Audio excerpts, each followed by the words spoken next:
How's it going, buddy? Welcome back to Elvis Junction Reviews. Today we're looking at another product from Athearn's Genesis line. We're looking at an Athearn Genesis Southern Pacific C-50-8 ICC bay window caboose, and this is $46.75. And as you can see, it says Tsunami Sound Car LED, and it says it has sound, so there will be a sound demo at the end of the video. Here it is in this lovely Athearn Genesis box. And look, we can look at it from the inside. And there's a lovely little tidbit here about Athearn's Genesis line. Since 1998, the Athearn Genesis brand has been the epitome of accurate, meticulously detailed HO-scaled model railroad equipment. Considered by modelers to be the ultimate in scale railroad models, Genesis reproduces locomotives and rolling stock so accurately that details vary depending on not just the paint scheme, but also even by road number. These are models that any hobbyist is proud to own and operate, and that is very true. I am very happy to own several Athearn Genesis locomotives and other freight cars and rolling stock. So let's go ahead and get this this caboose out of its box here. I hope everybody's having a good day today. My day's been pretty nice so far. I get to review another product. Ooh. Here is our box inside of its packaging here. We have our exploded diagram of the caboose here. I'm going to open it all the way here. And it also doubles as the function chart, which is quite big here, as you can see. So we have all of our different functions, like say right here, and all the different programmable parts here. All right, so let's get this out of the way for now, because we have a caboose to review. Slide the blister package off. And this is a very different kind of packaging to, say, a Genesis locomotive. On a Genesis locomotive, there is a clamshell. This is not a clamshell. It's more like an Oreo cookie. That's my best way of putting it. I'm sorry. You have a piece of plastic right here. And there is the very beautiful SP caboose. It's very light, actually. I'm quite surprised. All right. With the caboose out of the way, or sorry, the packaging out of the way, let's get into some history. And now, on to some history. In 1923, mechanics at the Akron, Canton, and Youngstown Railroad created what is known as the bay window caboose design. In a bay window caboose, the crew sits in the middle of the car in a section of wall that projects from the side of the caboose. The windows set into these extended walls resemble architectural bay windows, hence the name. A bay window caboose afforded a better view of the side of the train and eliminated falling hazards. Now, I couldn't find a build date for this caboose, but SP-4675 was involved in a fire that burned out the interior in 1993, so I can only assume that it has been scrapped ever since. All right, so with history out of the way, let's get into some details, starting with the A and B ends. Alrighty, so we're looking at the A or B end. They are literally the same on either side of the caboose, so it doesn't really matter which side is which. I'm going to have to use a little spotlight here so you can see. So, this is right at the top here. We're going to write down the bottom, as we always do. You can see a set of handrails that work their way from the top here of the roof to the walkway here. There is the number SP-4675. There is the red marker light, which does light up when the caboose has power onto the track. There's the door with a window. You can see another window right here. Some handrails right here, as well as on the other side there. Here's some more safety handrails. There is our brake and the brake wheel. You can see the brake chain right here. I'm not quite sure what this is right here. We have our coupler cup bar, an air brake hose, and there is our knuckle. And like I said just not even a minute ago, it is exactly the same on the other side, except for this, which I believe is it says fuel oil fill. Okay, so that's what that is. But yeah, like I said, it's pretty much the exact same, just minus that fuel fill oil, and there are two little handrails here, grab irons here and here. All right, so with that, let's get into some side detail.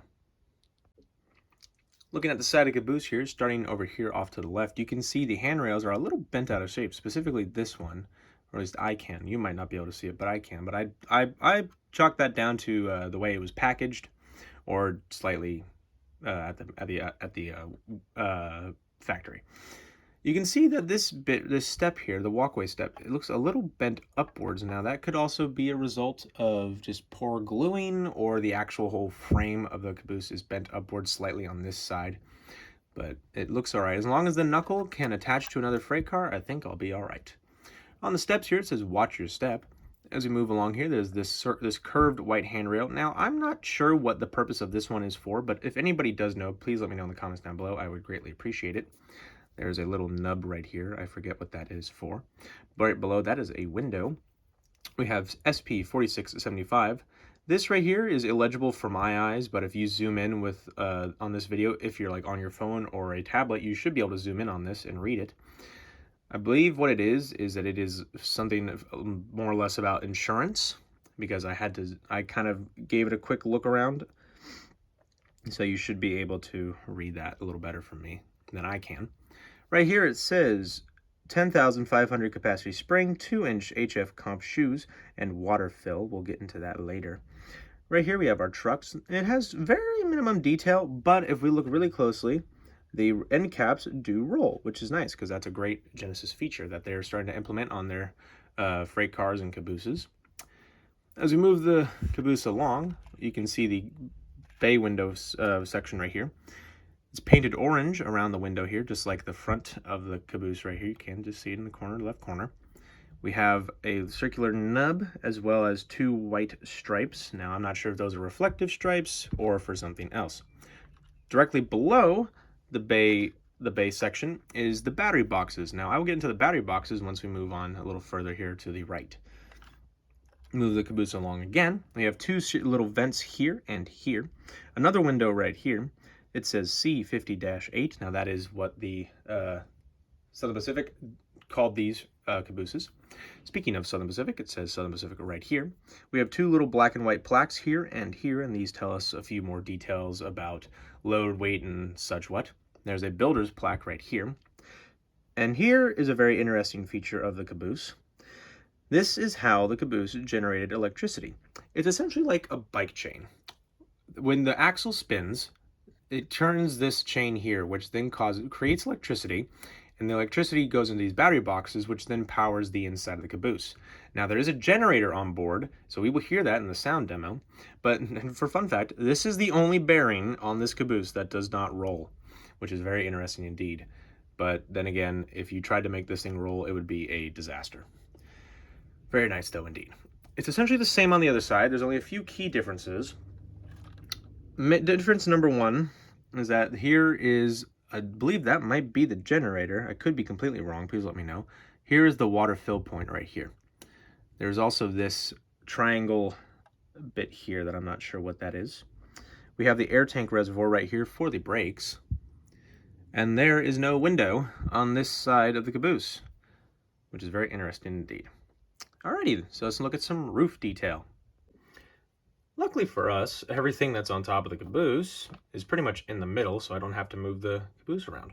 Starting over here on the left, here is the antenna and its antenna plane. This is how the crew would communicate to dispatch and also the engineer up front.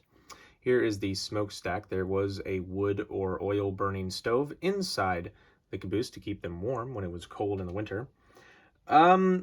This is either another antenna or it's an air whistle. I'm not sure. Looking at the exploded diagram of the caboose, it does not tell me that. So that is a bit annoying. And I also found a build date specifically for it. These cars were built in 1979 with a total of 50. So that is nice to know. Okay. So with that out of the way, let's get into the sound demo. Alrighty, so you'll notice this is a bit of a different angle than most sound demos, because most of what you're going to want to see is in the side, not here on the front or the back of the caboose. So we're going to go ahead and put power to the track here. Now you just heard a weird little badick noise. That was basically it saying, oh, I have electricity now. Now, F0 is a light, and it's red. And I'm not sure if I'm going to be able to show you this, but it is on. And I can actually rotate our piece here. You can see there it is. Ooh, did not like that apparently. There we go. It is on. And it would basically do the same thing on the other side if that was the reverse side. All right, let me quickly turn actually off that. Let's rotate our sound part, sorry, the test track here. All right, Track should be back on. Yes, it is. Okay, now, F1 is a bell.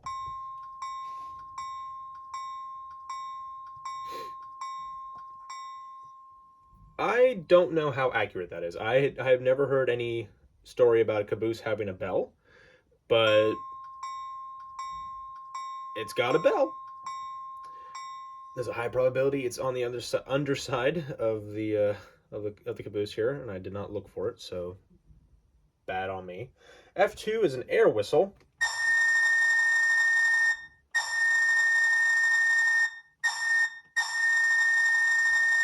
Now, the air whistle was for doing long backing up movements in which the crew would not be able to see, so the conductor would sit or stand on either side of the caboose, and he would be able to do the crossing sequence while going through a crossing. But then again, it does sound a little funky in my mind. So F3 and F4 are extra lighting effects. Unfortunately, this car does not have any of those. F5 is the interior lights. So you can see that they are on, like specifically right there, and I can actually see some of the cables that go to the the light. All right, that's F5. Now, F9 is a generator sound.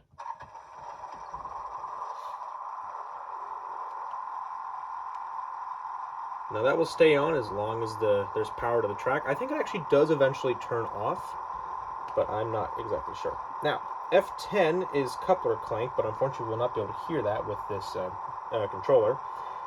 F11 is to apply and release the brakes. F12 is to uncouple and glad hand release. And then F13 is couple/uncouple. So, that's very interesting indeed.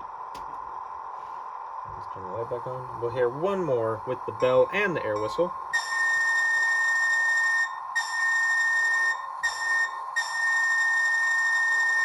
And let's go ahead and turn all those off.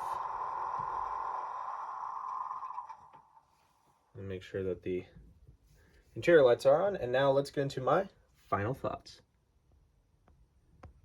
Come on. So overall, I think this is a fantastic looking caboose. It looks great, but it also sounds great. The air whistle's a little ear piercing for me since I have very sensitive ears due to listening to very loud music and being next to the train tracks when trains are blowing their horns for several years, but that's my fault. So, oh well.